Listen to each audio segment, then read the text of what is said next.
I was recently asked to do a video on dignity. Now, I'm big on values, making your values valuable, the shortcut, authenticity to optimal performance and flow. And I just thought, well, I've never really thought about dignity. I don't discount it, but I'm not really sure it's something we talk about too much. You know, I act with dignity, or that person has dignity. Maybe it's a language thing, I don't know. But anyway, in terms of the video, some of the things I talked about, which might be helpful to explore it in more detail. So in terms of dignity in the workplace, it's about different things to different people. Absolutely, we have to privilege that.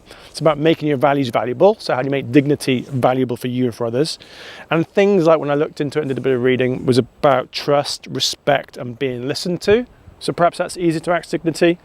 Do you feel that people listen to you? Do you need other people to listen to you to feel that level of dignity? Maybe.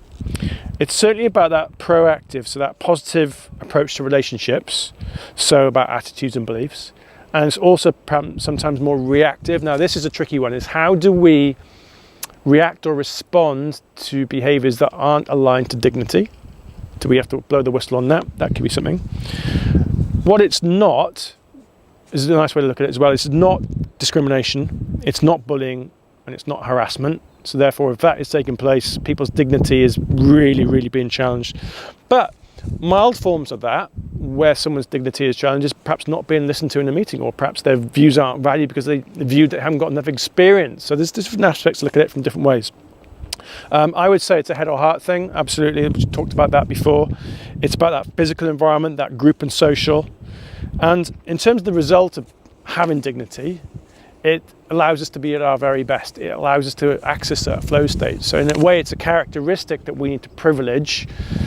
So how can we make sure people are listened to in particular, and make sure there's not mild or even severe levels of bullying and harassment? So that's my thoughts. Dignity, it's certainly one for me that I'm having to consider more of, and it's certainly one that I just don't think is on our radar perhaps as much as it should be. So I'm really grateful to the organisation who asked me to do the video, because it got me to look at it. Something that I take for granted. It's part of my operating system, as it is sure for many of you, that dignity and how we lead a life and uphold our standards and beliefs and attitudes for dignity.